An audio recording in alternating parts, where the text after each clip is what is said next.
이제는 이제 7시가 됐으니까 시작을 바로 할게요. 토니님도 반갑습니다. 오늘은 핀테크에 대한 이야기를 드리려고 해요. 이따님도 반갑습니다.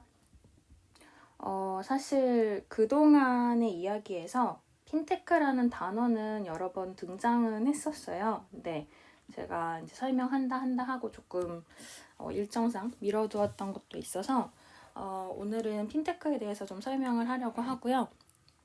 그 다음에 엘리님도 반갑습니다. 핀테크 같은 경우에 제가 이제 오늘 취지랑 그 다음에 목차를 조금 말씀을 드려보면요.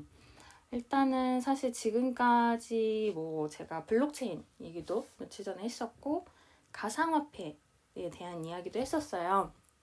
그리고 NFT에 대한 이야기도 했었고요.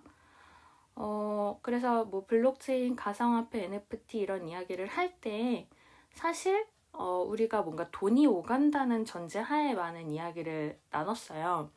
그리고 메타버스 이야기도 세션에서 몇 번 이야기를 한 적이 있는데 메타버스의 정의를 내릴 때에도 나를 투영한 어떤 아바타가 디지털 세상에서 어떤 활동, 특히 거래 활동을 하는 거에 대해서 메타버스라는 이야기를 전에 드린 적이 있거든요. 그런 거래 활동도 그렇고요. 결국 많은 이야기에서 사실 거래나 금전적인 무언가 활동이 발생하는 걸 전제로 지금까지 세션들을 진행을 해왔고, 그럼 그 돈들이 거래가 되거나 내가 어떤 지불을 하거나 결제를 할 때 그 내용들이 과연 무엇이라고 표현을 할 수 있을까라는 거에 대한 이야기가 사실 오늘의 핀테크라고 생각을 하시면 좋을 것 같아요. 그래서 이 핀테크가 이따 설명드리겠지만 파이낸셜이랑 테크를 더해서 핀테크라고 하는데요. 이 핀테크라는 게 어떤 내용인지 좀 이야기를 드리려고 하고요. 그리고 사실 그거 말고도 뭐 이제 블록체인이나 이런 내용 말고도 디지털 트랜스포메이션에서도 빠지지 않는 게 돈이나 결제를 어떤 식으로 변화를 시키느냐라든지 이커머스나 구독이나 플랫폼에서도 결국 핀테크라는 단어들이 많이 등장을 하거든요. 그래서 이 핀테크에 대한 금융에 관련된 기술에 대한 이야기를 좀 나누려고 하고요. 사실 오늘 다 얘기하지 못하는 내용 중에는 페이먼트, 막 삼성페이, 애플페이 이런 페이들에 대한 얘기들도 사실 핀테크에서 연결이 되는 부분이기는 해요. 그래서 우리가 굉장히 그냥 너무나도 단순하고 혹은 일상적으로 페이라든지 지불, 뭐 거래 이런 얘기를 하지만 요즘에는 이게 결국은 테크놀로지라는 기술적인 부분을 통해서 거래들이 이루어지는 부분을 오늘 이야기를 드리려고 하고요. 그리고 이제 그런 어떤 기업들이 어떤 서비스를 현재 진행을 하고 있거나 앞으로 하려고 하는지에 대해서 좀 소개를 드리려고 해요.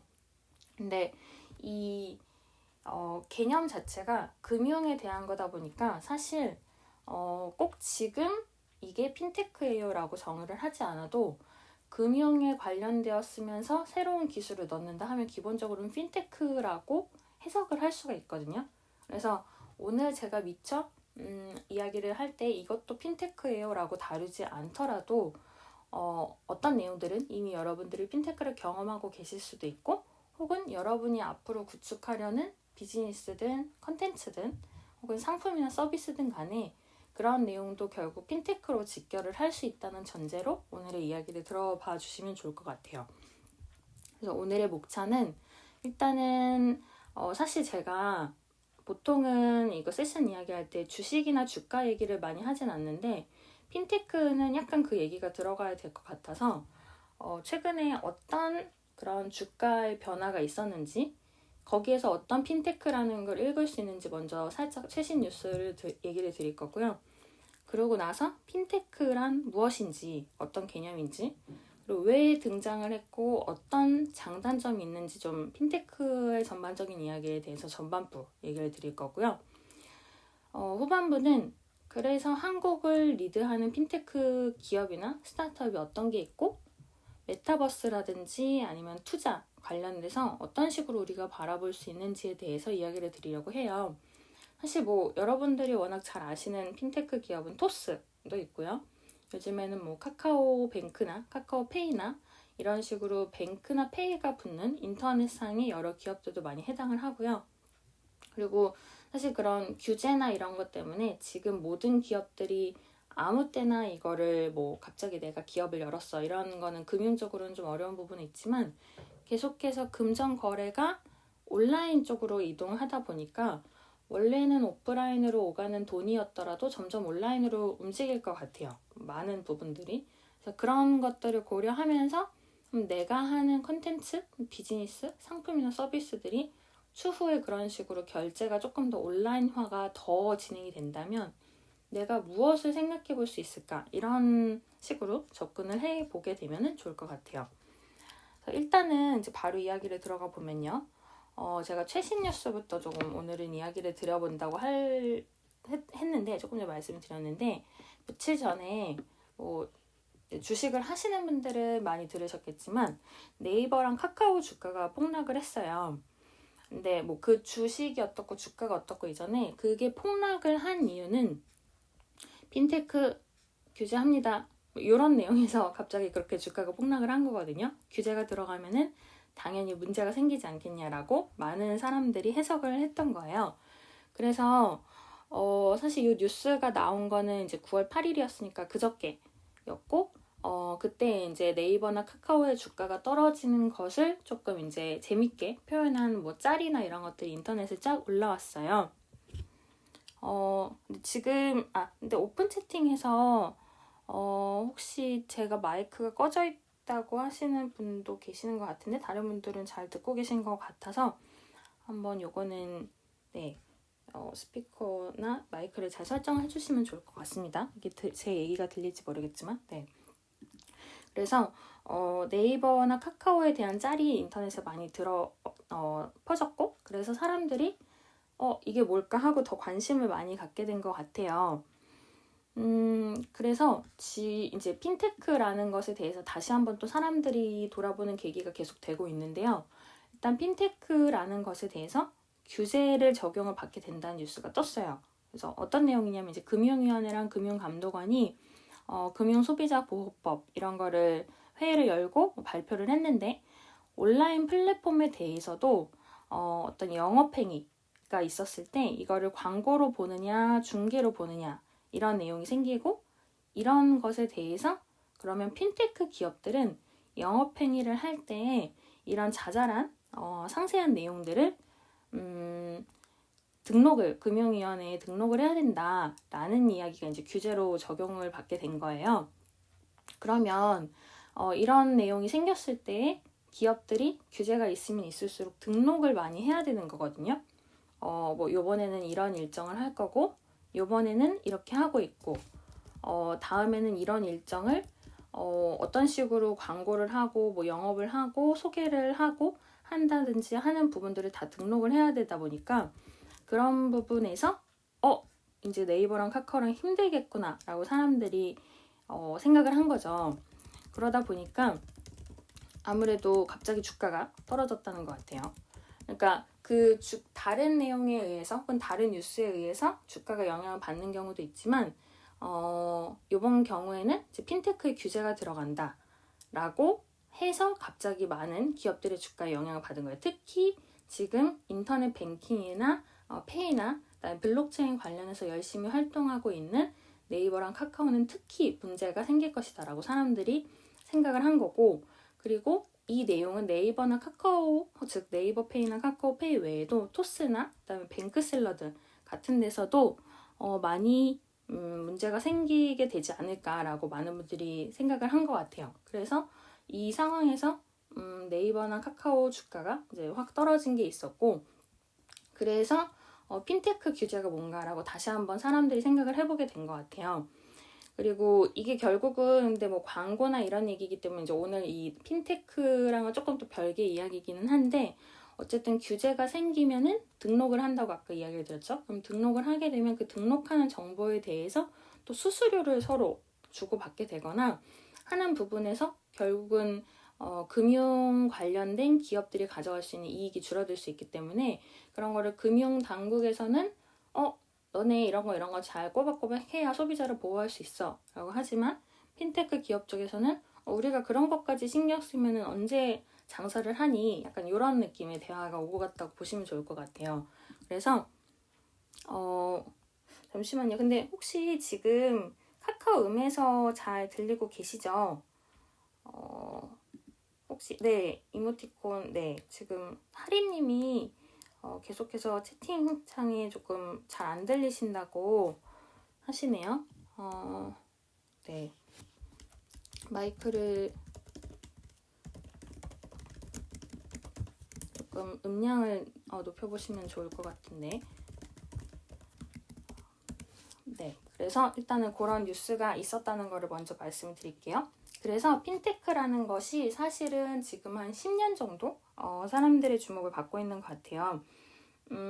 이제 우리나라에서나 뭐 일본에서나 이런 식으로 핀테크라는 서적들이 많이 나오기 시작한 2017년 요 전후이고, 이때부터 이제 블록체인도 많이 등장을 했고요. 그 다음에 가상화폐가 이제 우리나라에서도 좀 주목을 받았던 게 한 2017년 정도예요. 그러다 보니까 그때 즈음부터 아무래도 이제 블록체인 포함해서 그 핀테크에 대한 관심이 많이 올라갔고요. 많은 기술들에 대한 것도 사람들이 관심을 갖게 되기 시작했는데, 해외에서까지 시작을 좀 고려하면 한 10년 정도 되어가는 것 같아요. 뭐 제가 이제 늘 얘기 드리는 많은 기술들이 10년, 뭐 20년 이런 식으로 어느 정도 최근에 많이 이뤄진 걸 얘기 드리는 경우가 많은데, 핀테크 같은 경우에는 아까 말씀드렸던 것처럼 파이낸셜 테크놀로지에서 금융이랑 기술을 합성어로 만든 거고요. 근데 보통은 단순히 IT라기보다 뭐 모바일 혹은 SNS, 그 다음에 예전에 설명드린 적 있는 빅데이터 관련해서도 결국은 많은 부분들이 밀접하게 연관이 되어 있어요. 사실 여러분들이 뭐 컨텐츠를 다루시든 혹은 어떤 정보를 수집하시든 간에 데이터라는 내용은 빼먹을 수가 없는데, 그 데이터들을 되도록 많이 처리해서 금융적으로 생각을 한다든지 아니면 거래와 연결을 시키는 부분이 핀테크라고 보시면 좋을 것 같아요. 그래서 아까 제가 얘기한 것처럼 너무 한정된 얘기보다 앞으로 핀테크에 적용이 되는 분야들은 훨씬 더 넓어질 거고요. 메타버스도 물론이고요. 그리고 모바일을 통해서 뭐 돈을 보내거나 결제를 하거나 자산을 관리하거나 외에도 크라우드 펀딩을 통해서 이제 여러분들이 어떤 참여를 해보신 경험도 있으실 수 있는데, 이런 부분들도 결국 IT 안에서 어떤 돈이 모이는 거기 때문에 핀테크라는 범주 안에서 많이 보고 있어요. 특히 요즘에는 모바일 뱅킹, 그 다음에 앱카드라는 부분들이 많이 나오고 있고, 사실 핀테크 얘기에서 조금 이제 플러스 알파에서 이런 앱카드라든지요, 카드에 대한 이야기 드리면은, 사실 카드 회사 같은 경우에도 카드 수수료라든지 이런 걸 통해서 많이 수수료도 받고 아니면 이제 중간에서 거래에 대한 부분을 하고 있죠. 그래서 우리나라 같은 경우에도 카드사는 뭐 망하지는 잘 않고요. 코로나로 인해서 아무래도 좀 수혜를 받던 곳들이 카드 회사들이기는 해요. 사람들이 점점 더 현금을 안 쓰고 집에서 결제를 하다 보니까요.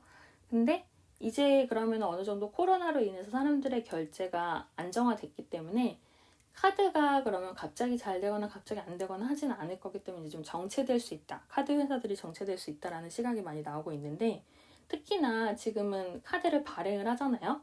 그래서 일단 신용카드를 내가 신청을 하면 막 여러 가지 확인을 한 다음에 그 카드가 나의 집으로 도착을 하게 되고, 그럼 내가 카드 등록을 하거나 자동 등록이 된 다음에 그 신용카드 정보를 핸드폰의 앱에 등록을 하거나 어디 가게에 갔을 때 카드를 제시하거나 이렇게 하면서 쓰게 되는데, 이 카드 자체도 점점 오프라인에서 없어도 되는 거 아니냐라는 식으로 지금 많이 되고 있어요. 그냥 핸드폰에서 지금 결제하듯이 핸드폰에 기술적으로 전부 구현을 해버리면은 그 플라스틱 카드 자체도 없고 환경에 좋지 않겠냐, 뭐 등등 이런 의견들이 나오고 있어서, 어떻게 보면은 지금 통장이 많이 사라졌죠.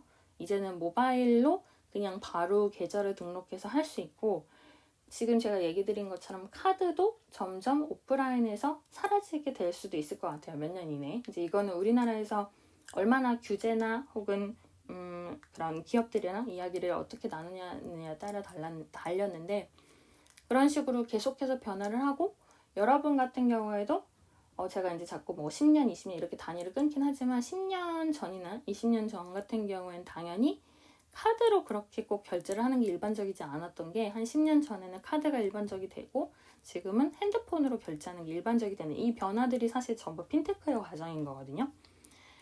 근데 이제 가끔은 재테크랑 핀테크랑 좀 구분을 좀 지어야 되는데 이걸 같은 의미로 해석하시는 경우들도 있으신 것 같아요. 아무래도 금융이랑 테크다 보니까 재테크에 관련된 것들도 약간 재무적인 부분에서 테크놀로지가 들어가는 거 아니냐라고 생각을 하시는데 다만 조금 더 넓은 의미의 부분은 요 핀테크이고요. 재테크는 이제 기존에 우리가 뭔가 돈을 좀 더 잘 굴리는 의미에서 많이 사용을 했던 단어이긴 한데 이런 기술적인 부분보다는 내가 어떤 식으로 재산이나 재무적인 부분을 좀 더 늘리느냐라는 걸 초점을 둔 거기 때문에 살짝 구별해서 이해를 하시면 좋을 것 같고요. 지금 핀테크가 특히 업종으로 많이 되어 있는 거는 한 5가지 정도가 있어요. 지불이나 송금, 돈에 대해서 예금을 하거나 인출하는 은행 계좌 같은 거가 첫 번째 있고요. 두 번째는 대출. 차압이나 대출 관해서도 지금 온라인으로 많이 이동을 하고 있다고 해요. 물론 신용카드도 요 내용이 들어가는 거고요. 그다음 세 번째는 자산관리. 여기에서 부동산 계획이라든지 이거에 관련된 조언을 제공하고 실행하는 고문, 중개인, 투자관리자 이런 부분들이 자산 관리에서는 핀테크 업종에 지금 속한다고 해요. 금융투자 및 부동산 계획, 조언. 그다음에 네 번째가 보험이고 다섯 번째가 통화 관련된 거거든요. 이 통화 관련된 거에서 이제 가상화폐나 블록체인 부분이 나오고 조금 더 파생되면 예전에 설명드렸던 NFT 관련된 것들도 이 핀테크에 들어간다고 보시면 좋을 것 같아요. 그래서 블록체인 얘기를 제가 아까 서두에도 좀 언급을 하고 지금도 좀 얘기를 드렸지만 블록체인이랑 핀테크는 서로 다른 내용이지만 교집합이 있다고 보시면 좋을 것 같아요. 왜냐하면 블록체인은 꼭 금융만을 위한 서비스는 아니거든요. 어떤 서로 신뢰를 하기 위한 구조에 대해서 이제 얼마 전에 그 블록체인 얘기를 드렸죠. 그 누군가가 조작을 할 수 없게 만드는, 그래서 금융에 조금 특화되거나 장점이 있는 부분이 있기 때문에 블록체인의 많은 분야 중에 금융에 관한 블록체인이 가상화폐에 쓰이고 있는 거고 그 부분은 핀테크가 금융과 기술을 이야기하는 거기 때문에 연결됐다고 보시면 좋을 것 같아요. 그리고 오늘 이야기 중에 제가 어디까지 이거를 전부 다 설명할 수 있을지는 아직 좀 봐야겠지만 조금 전에 얘기 드린 자산관리, 금융투자나 부동산 계획에 대한 거래에 조언을 제공하고 실행하는 이 중개인에 대한 부분들이 핀테크로 많이 떠오르고 있는데 이 내용도 최근에 더 많이 주목을 받는 것 같아요. 어떤 거냐면은 기존에는 일단 온라인으로 거래를 하자, 신용카드를 온라인으로 하자, 혹은 예금에 대한 내용들을 모바일 뱅킹으로 바꾸자 하는 게 한 2018년에서 2020년 사이에 좀 많이 있었던 것 같고요. 2020년 코로나 정도 되면서부터는 이미 어느 정도 온라인이나 모바일 뱅킹은 다 이루어졌고 사람들이 이제 그 안에서 충분히 메리트를 느꼈으니까요. 온라인으로 모든 걸 하면 되는구나. 그 다음에는 온라인을 통해서 내 자산을 어떤 식으로 관리하거나 눈에 보일 수 있으면 좋을까, 투자를 어떻게 하면 좋을까 이런 것들을 되도록 시각적으로 잘 알려주거나 어플 내에서 간단하게 정말 큐레이션 개념으로 나에 대한 어떤 조언을 해주는 그런 것들이 요즘에 뜨고 있는 핀테크인 것 같아요. 그리고 이제 블록체인은 당연히 이제 계속해서 같이 진행이 되고 있고요. 이런 부분들이 핀테크의 업종이라고 보시면 좋을 것 같아요. 그래서 아까도 얘기 드린 것처럼 그 안에는 애플페이나 삼성페이도 있고요. 구글페이, 그다음에 이제 중국의 알리페이도 있고 페이팔도 있죠. 그리고 카카오페이라든지 토스, 그다음에 각종 은행의 어플들을 전반적으로 핀테크라고 보시면 좋을 것 같고 애플페이는 아직 우리나라에서 실현이 안 되고 있죠. 근데 해외에서 되고 있어서 이제 그런 게 언제 우리나라에 들어오느냐 하는 것도 사람들이 좀 주목하고 있는 것 같고요. 왜냐하면 아이폰 쓰시는 분들이 많은데 애플페이가 되면은 아이폰이나 애플워치로 바로 결제를 할 수 있으니까 그런 것들을 많이 기대를 하고 계시고 페이팔은 워낙 오래된 기업이죠. 해외와의 거래를 더 쉽게 해주는 건데 페이팔이 이제 최근에 좀 또 주목을 예전보다 받기는 했어요. 왜냐하면 이런 클럽하우스나 카카오음에서 해외나 멀리 있는 사람이 있을 때 그 사람이 정보를 모르지만 내가 어떤 후원을 하고 싶어 혹은 어떤 거에 대해서 가격을 지불하고 싶어라고 했을 때 마땅한 방법이 아직은 잘 안 되어 있다 보니까 페이팔 아이디를 클럽하우스에 쓰거나 아니면 카카오음에 카카오페이를 연결해서 너네가 혹시 나의 컨텐츠에 대해서 재미를 느꼈다면 여기로 입금하면 돼 라는 거를 카카오음이랑 클럽하우스에서 최근에 한 몇 달간 좀 유행이라고 해야 되나요? 좀 많은 분들이 관심을 가졌었다 보니까 페이팔도 그래서 좀 사람들이 다시 한번 돌아보게 된 계기는 됐던 것 같아요. 우리나라의 여기 지금 이 이야기를 들으신 얼리 어댑터 분들에게 있어서 이런 것들이 일단 핀테크의 개념인데, 그러니까 제가 막 이게 개념이고 이런 종류이고 이런 업종이에요 라고 설명을 드렸지만 결국 여러분들도 느끼시겠지만 이 내용들이 모두 결과적으로는 우리의 일상에 이미 들어와 있는 내용이고요. 토스나 카카오페이도 그렇고, 그 다음에 해외에 계시더라도 한국이랑 어떤 거래를 주고받을 때 예전 같으면 은행에 가서 현금을 주고 큰 수수료를 내야 해외에서 한국으로 입금을 하거나 한국에서 해외로 입금을 할 수가 있었어요. 근데 지금은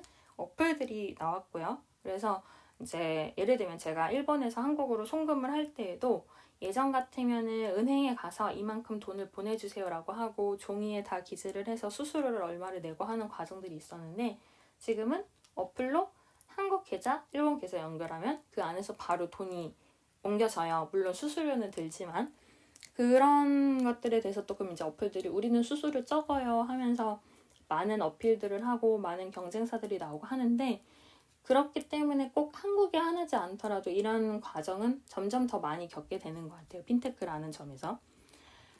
근데 그러면은 앞으로 어떤 기술들이 나올 거냐 하는 부분이 있겠죠.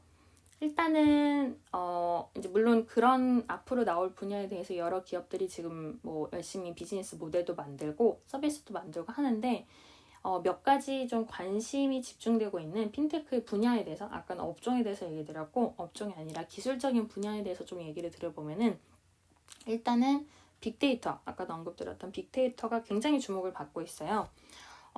금융이 사실은 뭐 1대1로 나와 어떤 은행에 상담해 주시는 분이 대화를 한다면 그렇게 데이터가 많이 필요하진 않은데, 은행의 입장에서는 온라인으로 많은 데이터를 처리를 해야 되게 되죠. 점점 많은 사람들이 온라인으로 계속해서 모바일 뱅킹에 등록을 하고 그 안에서 거래가 오갈 때 사람이 한 땀 한 땀 얘는 1,000원을 보낸다고 했으니까 내가 1,000원을 입력해서 보내야지가 아니죠. 그냥 알아서 기계적으로 전부 자동으로 보내야 되다 보니까 데이터량은 계속해서 늘어나고 있고요. 근데 거기에다가 지금 요즘에 많이 나오는 기술 중에 하나는 사람들의 어떤 SNS에 관련된 여러 정보들 중에 금융과 관련된 정보를 통해서 그 사람의 앞으로의 금융 활동이나 자산 활동의 분석이나 예측이 가능하지 않을까 하는 것들이 기술적으로 많이 연구가 되고 있어요. 근데 이게 좀 화제는 됐었죠. 한 2년 전에 미국에서 앞으로는 SNS를 가지고 신용평가를 할 수도 있다라는 얘기가 나온 적이 있었고, 실제로 그거를 어디까지 그 미국 금융권에서 시도를 몰래라도 하고 있는지 아닌지에 대해서는 우리가 다 전부 알 수는 없지만 그 내용이 나왔었고요. 근데 물론 개인이 쓰는 SNS에 따라서 개인의 어떤 신용이나 금융적인 평가를 하자 하는 거는 개인정보에 대해서 굉장히 위험한 생각이라고 모든 분들이 많이 공감을 하셨기 때문에 그게 막 겉으로 드러나서 움직이진 않지만 그거에 공감하시는 분들도 있긴 했어요. 어떤 거냐면 SNS에 누가 뭐 좀 오늘 힘들었어 이런 글을 올렸다 그런 걸 분석하는 게 아니라 조금 신용적으로 사기를 치는 사기꾼들의 어떤 특정 SNS라든지 아니면 개인 중에서도 어떤 기업에 관련된 대화를 하거나 자산이나 투자에 관련된 대화를 하거나 하는 분들에 대해서 조금 더 체킹을 하고 마킹을 해서 그 사람들의 데이터가 결국 이런 식으로 자산이 움직이겠네 라든지, 혹은 개인이 내 정보는 뭐 SNS에서 좀 보고 분석해도 돼 라고 만약에 그 사람이 동의를 한다면 그 안에서는 너는 그러면 이런 식의 활동을 하고 있으니까 자산 관리나 투자나 부동산 계획을 이런 식으로 하면 좋을 것 같아 라는 거를 점점 뭔가 알아서 조언을 해주는 쪽으로 가야 되지 않을까라고 많은 분들이 연구를 하고 계신 것 같아요. 내가 모든 정보를 예전 같으면 뭐 자산, 투자, 뭐 투자 포트폴리오, 부동산 계획 이런 거 조언받고 하려면은 내가 일일이 내 정보를 다 기재를 하고 상담을 하고 그래서 결론이 이러니까 앞으로 계획을 이렇게 세워서 내가 돈을 얼만큼 모으고 써야겠네? 그러면 이때쯤 되면 어떤 물건을 살 수가 있겠네? 이런 거에 대해서 예전에 이제 오프라인으로 아날로그하게 대화를 했다고 한다면 지금은 내가 허락하는 선에서 내 정보를 건네주면 이제 컴퓨터가 막 알아서 열심히 AI라든지 계산을 한 다음에 자, 너는 이때는 이렇게 돈을 쓰고 이때는 이렇게 돈을 모으면 이쯤에는 너가 원하는 어떤 자산에 대해서 어느 정도 가능성이 생겨, 이런 것들을 분석을 해주는 거죠. 근데 그거를 나 혼자만의 개인적인 뭐 과외 선생님이나 이런 건 아니니까 빅데이터에서 그런 부분들을 다 정리를 해주면 좋을 거다라는 게 빅데이터와 핀테크의 지금 연결고리예요. 그러니까 기존에도 빅데이터를 통해서 많은 부분들이 핀테크로 연결이 됐지만 점점 더 사람들은 더 큐레이션된 정보를 원하고, 그 내용들이 아까 얘기 드렸던 자산이나 투자나 부동산에 관련된 많은 금융 정보를 빅데이터로 어디까지 나의 너무 많은 설명 없이도 나에게 제안을 해줄 것인가 라는 부분이 앞으로 주목을 받는다고 보시면 좋을 것 같아요. 그 다음에 또 하나는 크라우드 펀딩인데요. 많은 분들이 크라우드 펀딩을 들어는 보셨을 것 같아요. 이제 물론 직접 경험을 해보신 분도 있을 거고, 내 상품은 이런 거야 라고 내보신 분도 있을 거고, 아니면 지인이 나 크라우드 펀딩으로 책을 냈어, 혹은 뭐 이런 상품을 냈으니까 한번 사봐줘, 혹은 인터넷에서 한번 봐봐 줄래? 뭐 이런 대화를 오가셨을 수도 있을 것 같은데, 크라우드 펀딩이라는 거는 모바일이나 온라인 네트워크를 통해서 불특정 다수한테서 자금을 모으는 게 크라우드 펀딩이거든요. 대부분은 텀블벅이나 와디즈로 이해를 하셔서 상품을 좀 싸게 살 수 있나? 이렇게 오해를 하시는 경우도 있고, 누군가가 만든 핸드메이드나 굉장히 크리에이티브한 무언가를 구매를 하는 플랫폼이라고 생각을 하시는 경우도 있지만 꼭 그렇지는 않고요. 많은 불특정 다수의 사람들이 어떤 특정 목적에 대해서 자금을 모으는 게 크라우드 펀딩이에요. 그러다 보니까 예전에는 제가 얘기 드린 것처럼 굉장히 독특한 상품, 혹은 신진 아티스트나 신진 작가가 본인의 컨텐츠나 상품을 직접 만들어서 내보고, 그 이제 소규모의 어떤 제품이나 서비스에 대해서 사람들이 구매를 해보는 걸 크라우드 펀딩에서 많이 경험을 했고요. 근데 그게 앞으로는, 이것도 핀테크의 범주라고 제가 얘기해 드린 거는, 앞으로는 이제 더욱 거래나 대출, 그다음에 특정 프로젝트에 투자를 하는 투자형 크라우드 펀딩이 앞으로 더 활발해질 거라는 예측이 많이 있어요. 기존에도 있긴 있었어요. 기존에도 스타트업이나 어떤 기업들이 저희한테 이렇게 투자를 어느 정도 해주시면 저희가 이런 식으로 보상을 해드리겠습니다 하는 것들이 우리나라에서는 많지 않았지만 해외의 크라우드 펀딩 사이트들에서는 많이 올라왔었고요. 그래서 거기에 투자를 하고 그만큼의 지분이나 어떤 금전적인 보상을 해주는 것에 대해서 스타트업들이 많이 시도를 했었거든요. 그래서 이게 없던 개념은 아닌데 점점 이런 온라인으로 더욱 사람들이 투자를 하는 개념이 많이 오다 보니까 제가 기업 이름은 지금 생각이 잘 안 나는데 온라인상에서 어플상으로 간단히 정말 투자를 하는 것들도 많이 나오고 있어요. 토스도 그런 기능이 좀 있었던 것 같고요. 그래서 스타트업이든 어떤 프로젝트든 간에 내가 마음에 드는 게 있으면은 그거에 대해서 소액이라도 투자를 해보고 결과가 좋으면 그에 따라서 지분이나 금전적 보상을 나중에 바랄 수 있는 그런 내용들이 점점 등장을 하고 있고, 뭐 그게 후원이 되기도 하고 기부가 되기도 하고 혹은 보상이 되기도 하는 식으로 크라우드 펀딩이 많이 진화를 하고 있기 때문에 이 내용도 앞으로 많이 발전을 할 것 같아요. 특히나 지금 컨텐츠를 갖고 계시거나 상품이나 서비스를 앞으로 개발하시려는 분들 같은 경우에는, 물론 제가 이렇게 크라우드 펀딩이 진화를 하고 있다고는 이야기를 드렸지만, 여러분의 상품이나 서비스나 컨텐츠를 당연히 기존의 방식대로 크라우드 펀딩에 올려보는 것도 좋고, 혹은 그렇게 상품을 만들어서 판매를 한다 해서 끝내는 게 아니라 제가 얘기 드리는 것처럼 여러분 여기에 투자하시면 어떤 식의 보상 혹은 상품 혹은 지분으로 제가 보답을 해드리겠습니다 라는 것도 시도를 해보셔도 좋을 것 같아요. 이건 이제 당연히 굉장히 많은 고민을 해야 되지만, 그렇다고 해서 막 회사 지분을 크라우드 펀딩 사이트에 막 등록해서 다 나눠준다는 개념은 아니고, 갖고 있는 지분 중에 굉장히 작은 부분을 또 다시 나눠주는데 다만 내가 이만큼 성장할 수 있는 가능성이 있다라는 걸 보여줘서 그렇게 해서 많은 사람들한테서 투자를 받는 개념으로 생각을 하시면 좋을 것 같아요. 그래서 그런 부분이 지금 많이 주목을 받고 있고요. 핀테크는 워낙 분야가 많긴 해요. 그리고 아까 제가 이제 어떤 자산이나 투자나 부동산에 대해서 큐레이션을 해주는 이야기도 좀 드렸는데, 그런 내용들도 AI적으로 접근을 하는 거기 때문에 AI 기술도 지금 많이 들어가고 있고요. 그 외에도 조금 이제 정말 기술적인 용어들을 통해서 많은 지금 발전을 하고 있고, 그다음에 여러 번 언급드린 블록체인 관련해서도 거래를 어떻게 하면 좋게 할 수 있을까, 혹은 더 편하게 하거나 신뢰가 가도록 할 수 있을까라는 부분들을 많이들 연구를 하고 있어요. 특히 우리나라 같은 경우에 제가 이제 한 10년 정도 얘기 드렸었는데, 핀테크에 대해서는 우리나라는 2015년 정도부터 일단 금융에 대해서 좀 잘 해보자라는 육성을 추진을 했다고 하고요.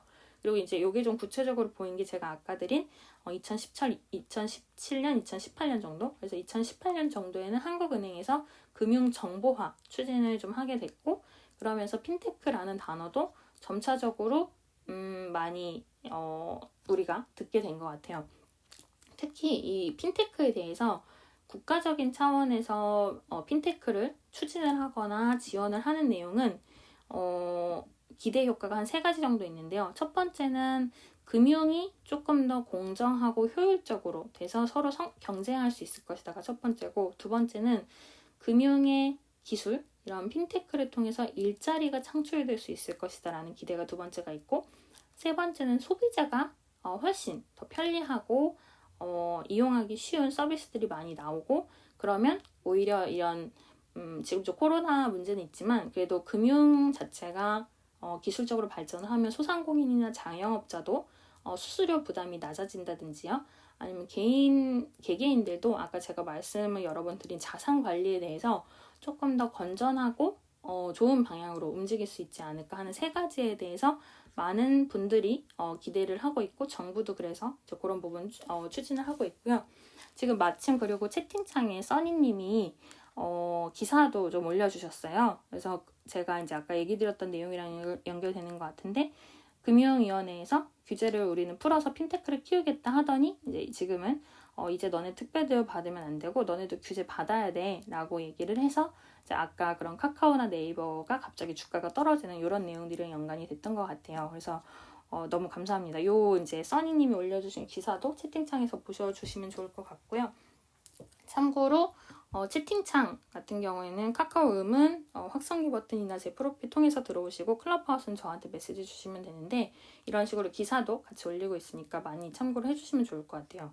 그래서 핀테크에 대해서는 이런 식으로 많은 기대를 통해서 지금 진행이 되고 있는데, 그러면 이제 좀 후반부는 실제로 핀테크에 관련된 우리나라 기업이 어떤 게 있는지를 좀 보면 좋을 것 같아요. 그러면 여러분들도 조금 더 공감이 갈 거고, 그런 걸 통해서 앞으로 어떤 식으로 변화를 할까를 좀 예측하기 쉬워질 것 같거든요.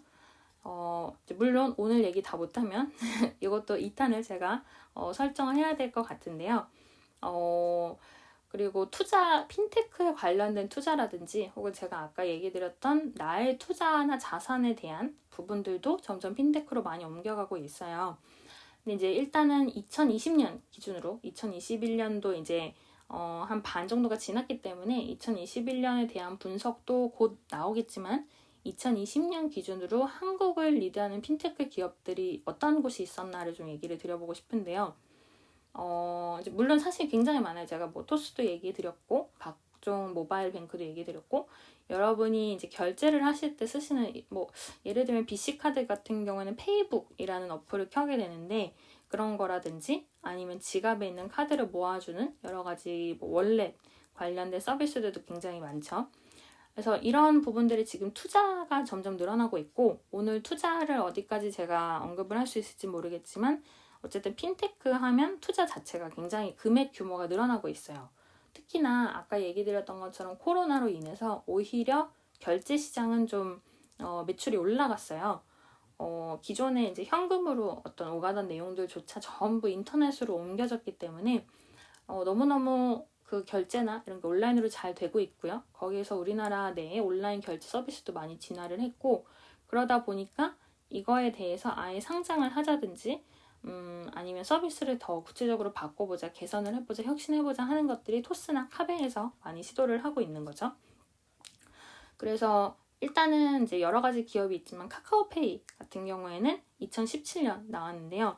워낙 다들 잘 알고 계시니까 온오프라인 결제나 송금이나 그다음에 청구서 인증 이런 것들을 많이 하고 있고, 2017년에 알리페이의 모회사인 엔트파이낸셜 서비스 그룹에서 2억 달러를 투자를 했다고 해요. 그래서 지금 카카오페이도 워낙 많이 유명하고 여러분들이 많이 쓰시고 있죠. 특히나 충전을 해놓거나 매달 얼마씩 결제가 되는 이런 것들이 사실 어떻게 보면 구독의 약간 기출 변형 같은 건데요.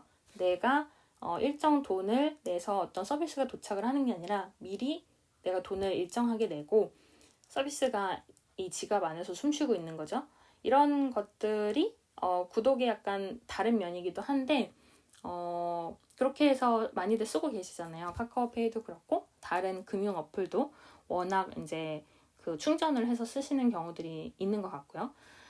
지금 제가 언급드리는 건 아니지만 스타벅스 같은 경우에도 그냥 일정 금액이 매번 빠져나가게끔 할 수 있고, 스타벅스 많이 가시는 분들 같은 경우는 그렇게 해서 내가 매번 결제를 클릭하지 않아도 알아서 자동으로 충전이 되면 너무 편하니까 이런 것들은 워낙 늘어나고 있고, 이런 것들도 전부 핀테크라고 보시면 좋을 것 같아요. 그리고 이제 제가 얘기 드리는 거 외에도 지금 오픈 채팅방에 써니님이 이런 핀테크 관련 기사들도 많이 올려주셔서 오픈 채팅에서도 이따가 혹은 지금 얘기 들으시면서 같이 참고를 하시면 너무너무 좋을 것 같습니다. 감사합니다. 그리고 카카오페이 외에도 네이버 파이낸셜, 네이버에서 분사해서 신설된 핀테크 업체인데요. 여기 같은 경우에 네이버 스마트 스토어 여러분 아시죠? 여러분이 어떤 상품을 갖고 계시면 올리는 곳이기도 한데, 이런 스마트 스토어나 쇼핑몰에서 결제를 간편하게 할 수 있는 간편 결제라든지 충전이나 적립, 네이버 페이 포인트 이런 거를 관리를 하는 게 네이버 파이낸셜이거든요.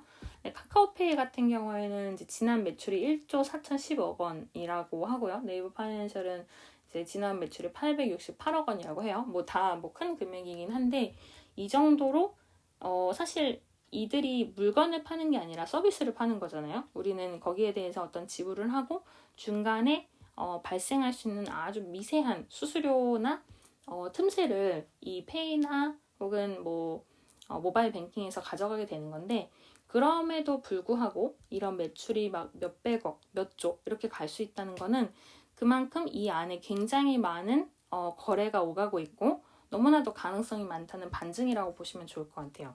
그리고 세 번째 언급드릴 수 있는 건 토스죠. 토스의 정확한 회사 이름은 비바리 퍼블리카거든요. 여기 같은 경우에도 이제 매출액이 1,187억 원, 이제 작년에요.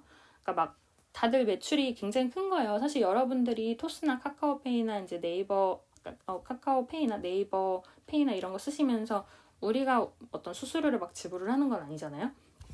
근데 오히려 아니면 이 돈이 조금 남았으니까 투자하세요 이런 식으로 카카오페이 같은 경우에는 선물하기나 이런 카카오 택시를 쓰면 오히려 돈이 들어오는 구조를 많이 만들어주고 있는데, 이런 내용들이 여러분의 수수료가 나가는 게 아니라 거래 수수료를 중간에서 좀 단축을 해주는 것만으로도 몇 천억 원을 벌고 있다는 거는 그만큼 핀테크 그리고 자동화를 통해서 데이터가 잘 연결이 되고 제한이 돼서 그 거래를 더 폭발적으로 늘리는 게 얼마나 많은 매출을 가져다 주는지를 보여줄 수 있는 것 같아요. 토스 같은 경우에는 사실 좀 호불호랄까? 그 사람들이 평가를 하는 게 좋기도 하고 나쁘기도 하고 좀 많기는 한데, 한국에 있는 핀테크 기업으로는 최초로 기업 가치를 1조 원을 넘겼다고 하거든요.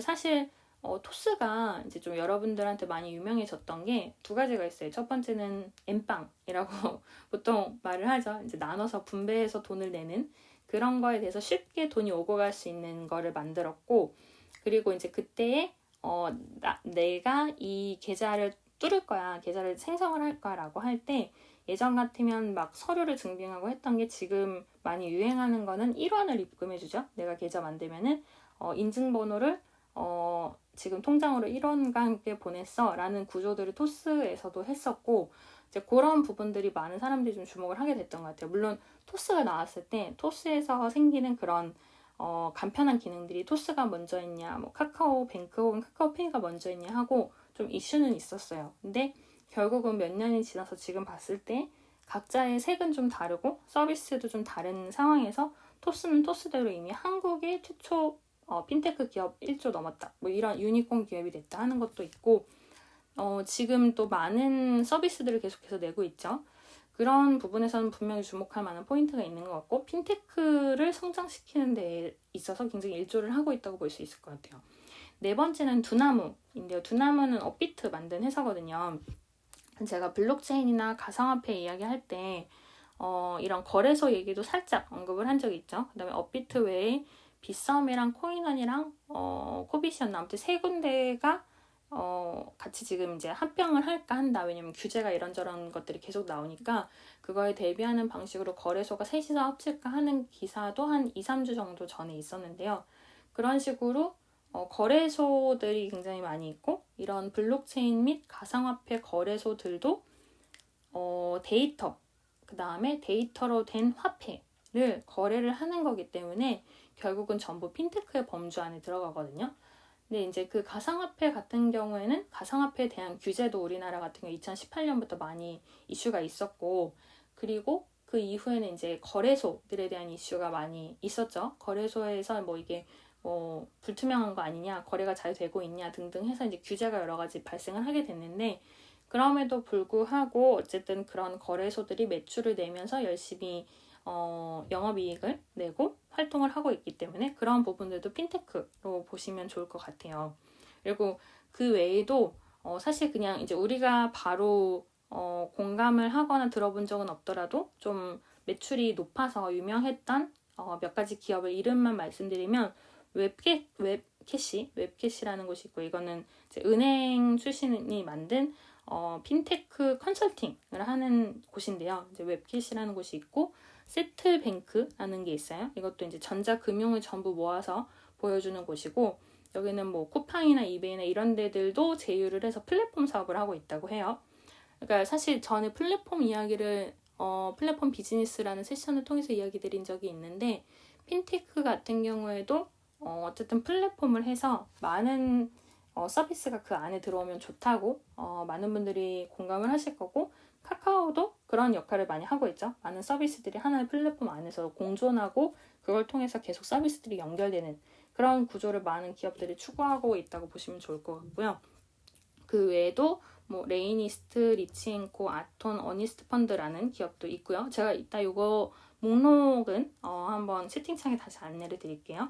그다음에 코나이, 쿠콘 투게더 앱스, 뭐 디셈버 앤 컴퍼니 자산운용이라든지 NHN 삼국 사이버 결제, 엑신베이, 한패스, 빗썸 코리아, 피플펀드 컴퍼니, 고이드 뭐 이런 제가 지금 언급드린 빠르게 좀 얘기 드렸는데 한 20개 정도의 기업들이 작년에 매출도 컸고 핀테크로서 굉장히 한국을 리드하고 있다고 평가를 많이 받았다고 해요.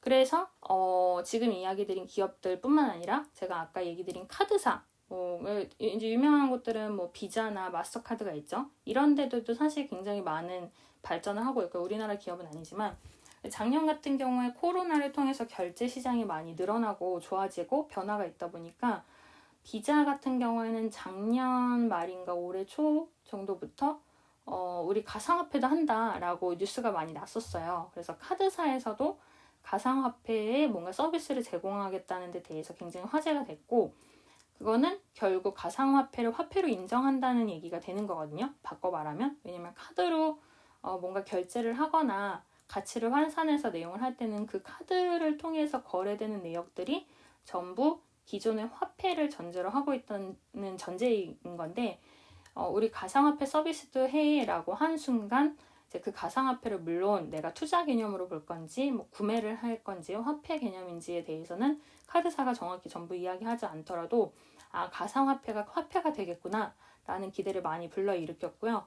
그러면서 이제 뭐 사실 미국이 어떻게 움직이느냐에 따라서 많은 부분들이 기준이 되기는 하지만, 그게 아니더라도 카드 회사가 가상화폐에 손을 댄다라는 점에서 많이들 관심도 갖고 기대도 갖게 된 것 같아요. 물론 아직 가상화폐가 어디까지 화폐가 될지에 대해서는 아직은 조금 미지수지만, 그런 식으로 카드사들도 어떻게든 이제 핀테크를 빨리 받아들여야 이걸 사람들한테 더 친화적인 서비스를 제공할 수 있다 보니까요. 그렇게 많이 움직이고 있는 것 같고요. 메타버스랑 핀테크 관련해서도 지금 굉장히 많이 움직이고 있어요. 제가 전에 메타버스 세션에서 이야기를 할 때 메타버스 관련해서 우리나라의 각종 은행들도 뭐 메타버스 세상에서 워크숍을 연다든지 메타버스 내에서 어떤 소비자와 관련된 뭐 상담이나 이런 거를 준비를 하고 있다든지 이런 내용을 얘기 드린 적이 있는데, 요즘 올해 특히 메타버스 은행을 지금 시도를 많이 하고 있어요.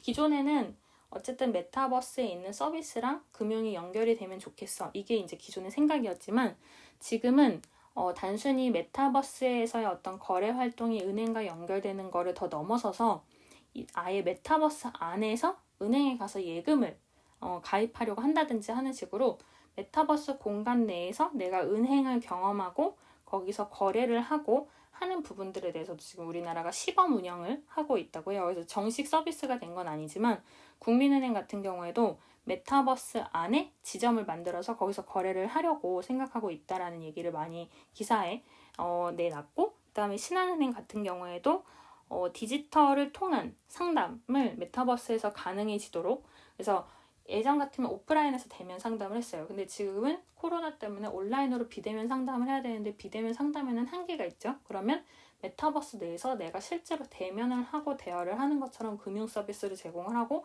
너 이런 서비스 가입해볼래? 이런 거 하면 너의 자산이 굉장히 좋아. 이런 이야기들을 메타버스 안에서 시도를 하려고 지금 하고 있어요. 그리고 제가 이제 지금은 잠깐 은행 위주로 좀 설명을 드리긴 했지만, 은행이 아니더라도 메타버스 안에서 금융의 거래가 오간다면 그것도 전부 핀테크이거든요. 그러다 보니까 핀테크 기업 중에 어떤 핀다라는 기업도 있는데, 여기는 메타버스를 활용해서 오피스 확장 기념 온라인 집들이 이런 것도 개최를 했다고 해요. 이거는 이제 온라인 게더타운, 예전에 메타버스 이야기 들으면 설명적이 있는데, 온라인의 메타버스 안에서 뭐 집들이를 한다, 행사를 한다 하는 건 사실 좀 상징적인 개념이긴 해요. 그 안에서 갑자기 거래가 발생하지 않는 한은.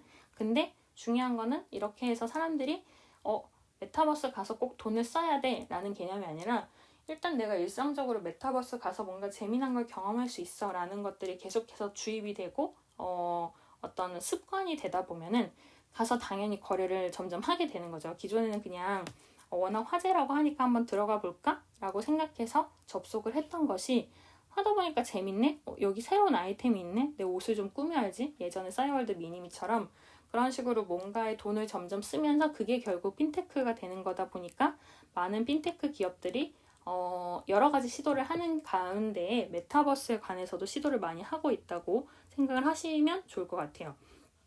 그러면 이제 제가 핀테크랑 투자 관련돼서 잠깐 이야기를 드리고 다시 한번 전체 정리를 드리려고 하는데요. 이제 이 마지막으로 다루는 핀테크 투자 관련해서는 핀테크가 이러니까 투자를 이렇게 하면 좋다 이런 얘기가 아니라, 어떤 식으로 지금 그 핀테크에 관련된 투자라는 워딩 혹은 키워드가 움직이고 있는지 조금 특징을 말씀드릴 수 있으면 좋을 것 같아요. 일단은 핀테크 자체에 대한 투자는 늘어나고 있어요. 아까 이제 그거는 그 작년에 2020년에 한국의 핀테크를 주도했던 기업들의 매출 금액에서도 이야기했지만, 그만큼 많은 기업들의 투자가 이뤄지고 있고, 코로나를 계기로 결제 시장이 안정적으로 된다는 걸 많은 분들이 경험을 하고 직접 봤기 때문에 지금 핀테크에 대한 투자는 계속해서 늘어나고 있어요. 그리고 이건 이제 우리나라만 그런 게 아니라 해외에서도 그러는데, 특히 호주, 그다음에 홍콩 쪽으로도 좀 투자가 많이 가고 있고, 이제 홍콩은 근데 이제 중국이랑 그런 부분이 있다 보니까 지금 갑자기 막 성장을 하기보다는 조금 다시 주춤하게 되는 부분은 있는데, 일단은 호주가 지금 아시아에서는 핀테크 산업 투자 규모가 굉장히 크다고 하고, 그다음에 한국도 굉장히 커요. 한국은 점점 늘어나고 있고요. 다른 나라들 대비해서. 일본은 시장 규모는 큰데 조금 투자 규모는 줄어드는 것 같아요. 지금 아무래도 이제 코로나 이슈도 있고 하다 보니까 기업들이 좀 잘 되는 것도 있고 안 되는 것도 있고, 약간 복불복이라고 하죠. 좀 코로나로 인해서 그런 서비스들이 다양하게 표출이 되고 있는데, 그런 식으로 투자 관련해서는 어쨌든 전반적으로는 글로벌하게도 늘어나고 있고, 그러다 보니까 제가 아까 소개해드린 것들 외에도 핀테크 스타트업들도 계속해서 증가는 하고 있어요. 우리가 인식하지 못해도 제 주변만 해도 핀테크 또 이제 기업 새로 만든다 하는 지인들도 많은데, 그런 걸 보면은 분명히 지금 핀테크에 대해서 더욱 많은 기대가, 아까 얘기 드렸던 것처럼 어떤 소비자나 거래에 대한 부분들이 많은 기대로 서비스화 되어 가고 있는 것 같아요. 다만 제가 이거에 대해서 투자라는 키워드를 다시 한번 이야기를 드린 거는, 핀테크라는 분야에 대한 투자가 늘어나고 있는 게 첫 번째가 있고요. 두 번째는 제가 아까 언급드렸던 것처럼 투자라는 것에 대해서 핀테크가 많은 제안을 하려고 움직이고 있어요. 아까 제가 부동산, 그다음에 자산관리 이런 거에 대해서 핀테크가 많이 진화를 하고 있다고 얘기 드렸는데, 부동산이랑 그 다음에 제가 예전에 NFT 세션에서 얘기 드렸던 저작권 이런 거에 대해서도 지금 투자를 하자라는 방향으로 많이 움직이고 있어요. 특히 온라인으로 투자하자. AI를 활용해서 나의 성향, 고객의 성향에 따라서 투자를 맡기자라는 쪽으로 지금 많이 이동을 하고 있거든요. 의식의 흐름이 이동을 하고 있어요. 그러다 보니까 제가 그 투자라는 얘기를 몇 번 언급을 드린 거는 핀테크에 대한 어떤 큰 기업들의 투자도 물론이지만 내 개인이 어딘가에 투자를 할 때 그 투자에 대한 정보나 혹은 그거에 참고가 될 수 있는 많은 기준이나 기술들 이런 것들이 핀테크 안에서 점점 실현이 되고 있는 거거든요. 아까 제가 자산관리 아니면 부동산 계획에 대한 조언이나 실행 서비스도 핀테크를 통해서 지금 많이 이루어지고 있다고 이야기를 드렸는데 이 내용들이 사실 지금 핀테크 기업들에서 많이 주목을 하고 있는 부분이에요. 왜냐하면 은행을 통해서 뭐 거래 이자를 남기고 하는 시대는 이미 지났죠. 그러다 보니까 단순히 예금 통장을 통해서 어떤 거래 이자를 남겨서 핀테크 기업들이 이익을 창출할 수는 없고 정말 좋은 이익은 중간중간 그 투자를 더 다양하게 해서 투자 분야가 넓어지는 것들이 핀테크 기업의 좋은 상황인 거거든요.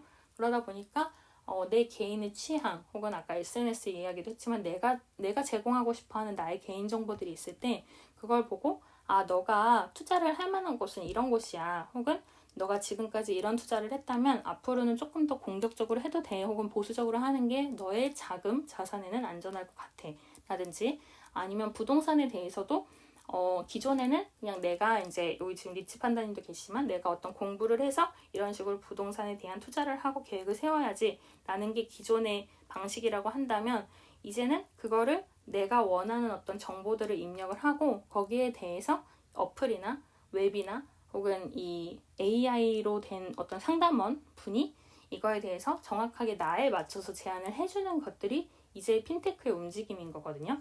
그리고 NFT 얘기를 할 때 혹은 저작권 세션에서도 제가 뮤직하우라든지 이런 저작권에 대한 핀테크에 관련해서도 언급을 한 적이 있는데 이런 식으로 저작권 거래에 대해서도 수익을 창출할 수 있는 플랫폼이 전체적으로 등장을 하고 있다 보니까 결국은 저작권도 부동산도 자산도 모두 개인의 투자 혹은 제가 아까 초반에 말씀드린 재테크라든지 자산에 대한 개인적인 많은 인식과 금액 거래 이런 것들이거든요.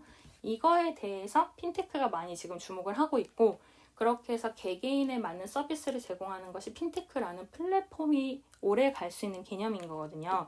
그래서 핀테크도 주목을 하고 있고 개개인들도 이제는 예금 해봤자 돈이 많이 생기는 게 아니니까 어떻게 내가 하면 더 돈을 많이 남겨주거나 투자에 대한 가치를 보여줄 수 있을까? 라는 거를 보여주는 서비스 쪽으로 많이 이동을 하고 있다고 보시면 좋을 것 같아요. 그게 이제 사람들의 관심이 점점 진화하고 핀테크 쪽으로 움직이는 그런 트렌드라고 볼 수 있을 것 같거든요. 그래서 그런 내용들이 이제 지금의 트렌드이라는 거를 얘기를 드리면서 오늘 이야기 드렸던 내용을 한번 쫙 정리를 다시 드리고 오늘 이야기를 마칠 수 있으면 좋을 것 같아요. 일단 지금 오늘 새로 오신 분들도 계신데 이 내용은 카카오음이랑 클럽하우스에서 동시에 제가 방송을 하고 있고요. 레몬룸은 평일 아침 7시에 1시간 정도 진행을 하고 있고 스타트업이나 비즈니스 모델, 그다음 사이드 프로젝트, 부업, 사업, 창업에 대한 여러 가지 주제에 대해서 다루고 있는데 제가 스케줄 같은 경우는 오픈 채팅방이랑 저의 프로필을 통해서 안내를 드리고 있는데요. 제가 스케줄을 정해놓기는 하는데 여러분들이 질문 주시는 내용이나 혹은 말씀 주시는 어떤 여러 가지 관심사에 대해서 조금 가감해서 다시 스케줄을 조율을 할 때도 있으니까요. 채팅방 들어오셔서 그런 건 의견을 주시면 좋을 것 같고 채팅방은 카카오음은 확성기 버튼 또는 저희 프로필을 클릭하시거나 클럽하우스 같은 경우에는 메시지를 주시면 제가 오픈 채팅 링크를 안내드리고 있습니다. 이거는 이제 늘 안내드리는 거니까 조금 빠르게 이야기를 드렸고요. 오늘은 제가 핀테크에 대한 이야기를 드렸어요. 오늘 어떤 이야기를 드렸냐면은 핀테크에 대한 개념을 먼저 이야기를 드렸고 어떤 사례나 기업이 있는지에 대해서 얘기를 드렸고 그 다음에는 투자에 대한 이야기를 드렸어요. 근데 처음에는 이 핀테크라는 개념을 이야기하기에 앞서서 제가 이제 기존의 세션들에서 어떤 경우에 핀테크를 언급을 했는지 잠깐 얘기를 드렸죠. 블록체인 세션이나 가상화폐나 NFT, 그다음에 메타버스라든지 디지털 트랜스포메이션이나 플랫폼 이런 부분들에서 얘기를 드렸고 페이먼트는 좀 별도로 다시 세션을 이야기를 해야 될 것 같은데요. 핀테크 같은 경우에 제가 바로 핀테크는 이런 겁니다 이야기를 하기 전에 일단 네이버랑 카카오 주가가 며칠 전에 갑자기 폭락을 했을 때 그게 왜 그랬는지는 핀테크에 대한 규제가 들어가기 때문에 라고 이야기를 드렸고, 그거에 대한 기사는 아까 오픈 채팅방에 써니님도 올려주셨어요. 그래서 핀테크라는 단어에 지금 다시 한번 모두가 주목을 하고 있는 가운데 핀테크라는 게 과연 무엇인가에 대한 얘기를 좀 중간에 드렸었죠. 그래서 뭐 당연히 그냥 파이낸셜 테크놀로지니까 금융에 대한 기술이다. 이거는 많은 분들이 추측을 하시겠지만 구체적으로 업종을 봤을 때에는 지불이나 송금이나 거래를 도와주는 은행에 관련된 뭐 모바일 뱅킹이나 페이 관련된 업종, 두 번째는 차입이나 대출에 대한 거기 때문에 신용카드를 포함한 어떤 신용을 제공하는 소비자 기관, 세 번째는 자산관리, 금융투자나 뭐 부동산 계획이나 이런 거래에 대해서 조언을 제공하고 실행하는 여러 중개 혹은 투자 관리자에 대한 부분도 핀테크 업종의 세 번째라고 말씀을 드렸고요. 네 번째는 보험, 다섯 번째 통화. 그래서 통화에서 파생되면 가상화폐나 블록체인, 거기서 파생되면 또 NFT 이런 식으로 많은 내용들이 이 핀테크 업종에 속한다라는 이야기를 드렸어요. 그리고 더불어서 핀테크에 관련된 기술적인 부분에 대해서도 좀 이야기를 드렸는데, 물론 굉장히 매니악한 기술부터 대중적인 비즈니스적인 많은 내용들까지 핀테크에 지금 연결이 되고 있지만 여러분들이 공감하실 수 있는 몇 가지 중에 하나는, 첫 번째는 빅데이터. 근데 단순히 데이터를 대량으로 모은다라는 예전에 데이터 세션에서 설명드린 내용 외에도 아까 중간에 설명드린 것처럼 여러분의 개인 정보를 허락하는 한에서 모아서 이 사람은 이런 성향이 있으니까 이런 투자를 하면 더 좋을 거야 라든지, 아니면 이런 경우에는 이런 투자를 하면 좋아, 이런 데이터를 모아서 너가 나중에 활용을 하면 더 자산에 대해서 혹은 부동산에 대해서 또는 여러 가지 서비스 이용에 대해서 더 좋게 효율적으로 개개인이 이용할 수 있어 라는 제안을 해주는 쪽으로 핀테크의 빅데이터가 많이 이동을 하는 것에 대해서 중간에 좀 얘기를 드렸고요. 그 다음에 크라우드 펀딩 같은 경우에도 우리가 보통은 어떤 작은 상품에 대해서 약간의 투자를 하고 보상을 받는 개념으로 지금은 인식을 하고 있지만, 기존에도 개념이 없진 않았지만 이런 프로젝트나 스타트업들이 크라우드 펀딩을 통해서 일부 금액을 지원받거나 조달받아서 지분이나 보상이나 그런 부분을 다시 반환을 할 수 있는 그런 구조에 대해서도 원래 있었지만 더 진화를 하고 관심을 받고 있다 하는 부분에 대해서도 이야기를 드렸어요. 그리고 블록체인에 대해서도 기존에 이제 블록체인에서 어떤 특징이 있는지 좀 얘기를 드렸기 때문에 그거랑 핀테크가 어떻게 연관이 되는지를 얘기를 드렸어요. 여기까지는 전반부에서 핀테크의 개념, 어떤 업종이 있고 어떤 사례가 있고 케이스가 있는지 좀 얘기를 드렸고, 중간중간에 뭐 신용카드사의 특징이라든지 아니면은 토스나 카카오페이가 갖고 있었던 초반의 이슈나 혹은 사람들이 특히 메리트라고 느꼈던 여러 가지 차이점에 대해서도 좀 언급을 드렸었고요. 그리고 이제 중간에는 그러면 핀테크라고 일컬어지는 기업들이 구체적으로 어떤 것이 있나에 대해서 얘기를 드렸어요. 물론 제가 언급드린 기업들 외에도 아까 말씀드린 것처럼 스타벅스를 통해서 우리가 일정 금액을 매달 일정하게 충전해도 그것도 핀테크의 일부라고는 이야기를 드렸고요. 물론 스타벅스는 우리나라가 이제 그 모기업은 아니지만, 하지만 이제 우리나라 같은 경우에는 카카오페이, 그 다음에 토스라는 서비스를 가진 비바리 퍼블리카, 그 다음에 네이버 이런 기업들에서도 많이 하고 있고, 그 다음에 두나무나 빗썸, 두나무는 업비트 회사인데요. 그런 식으로 가상화폐를 거래하는 거래소들도 핀테크의 일부로서 굉장히 활동을 이제 다양하게 하고 있다 이런 얘기도 드렸어요. 그리고 많은 기업들에 대해서 제가 이름을 언급하기는 했지만 결론은 이제 이런 기업들이 굉장히 막 몇천억 원, 몇 조에 가까운 매출을 이미 2020년에 내고 있고, 우리가 소비자가 특정 어떤 돈을 내서 상품을 사는 게 아닌데도 거래 사이사이에 작은 수수료를 모으는 걸로도, 물론 이제 이거 외에도 기업들이 굉장히 고생을 하고 있지만 그럼에도 불구하고 이 정도의 커다란 매출을 내는 거는 핀테크가 갖고 있는 그런 데이터 분석이나 아니면 제안이나 투자, 거래 이런 부분에 대해서 굉장히 많은 가능성을 갖고 있고 그 금액이 그 정도로 크다는 거에 대해서 좀 이야기를 드렸어요.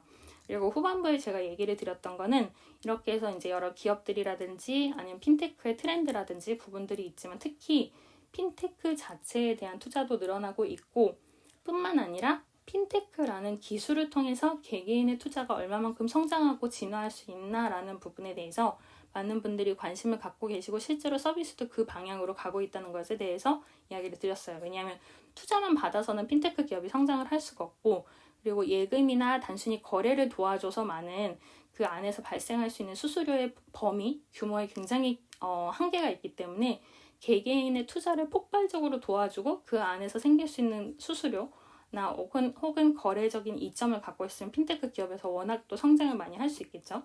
그래서 그런 부분들을 지금 핀테크 기업들이 많이 신경을 쓰고 있고, 더불어서 뿐만 아니라 메타버스에 대해서도 몇 가지 사례를 언급드렸는데, 핀테크도 결국은 메타버스 안에서 실현이 된다면 많은 사람들이 더 그 안에서 거래 활동을 하겠죠. 메타버스의 정의를 예전에 나를 투영한 아바타가 디지털 세상에서 거래 활동을 하는 거라고 얘기 드렸는데, 뭐 아이템을 사는 거든 아니면 그 안에서 시간을 보내고 마치 채굴의 개념으로 존재를 하든 어느 쪽이든 간에 메타버스 안에서 보내는 시간들이 결국은 돈이 될 거라는 생각으로 많은 기업들이 움직이고 있고, 그래서 상징적인 이벤트 외에도 금융기관에서도 메타버스 안에서 많은 활동을 하려고, 혹은 메타버스에서 상담 창구를 열거나 사람들이 이야기를 할 수 있도록 만드는 것에 대해서 지금 많이 움직이고 있다고 얘기 드렸어요. 사실 우리나라 금융기관들이 좀 보수적인 부분이 있어요. 그런 규제에 대해서 안전하게 가야 되다 보니까.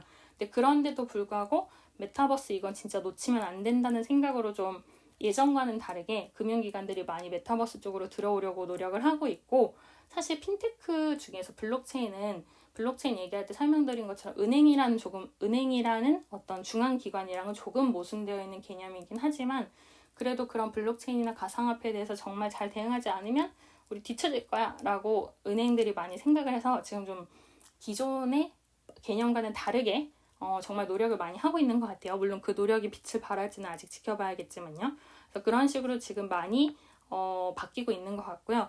이런 부분들을 참고해서 여러분들도 물론 당장 지금 투자를 한다, 혹은 내가 메타버스에서 뭘 한다, 혹은 금융기관에서 핀테크를 어떻게 사용한다는 아니더라도 관심을 갖고 지켜보시면 좋을 것 같고요. 특히 나의 자산이나 투자나 이런 것들을 어플에서 관리를 해준다고 할 때 단순히 이제 거기에 의존하는 게 아니라, 오늘 이런 세션 들었으니까 나의 이런 정보를 통해서 얘네가 이런 제안을 해주는가 보다. 그러면 이 제안보다 더 좋은 제안을 해줄 수 있는 어플이나 서비스는 어디가 있을까? 어떤 곳에서 이런 정보를 얻으면 좋을까? 라는 거를 생각해보는 계기가 되시면 좋을 것 같고요.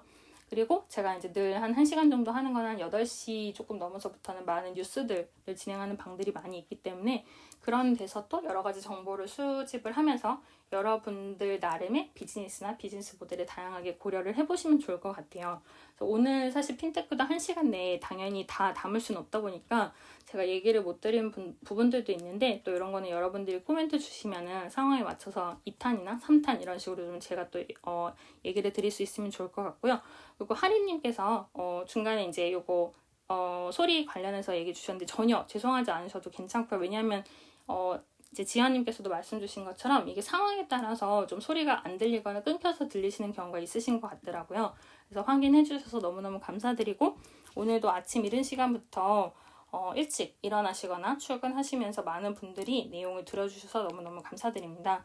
그래서 뭔가 좀 궁금하신 부분이라든지 해소되지 않은 내용들에 대해서는 또 오픈 채팅방에서 많이들 말씀을 주시면 너무너무 좋을 것 같아요.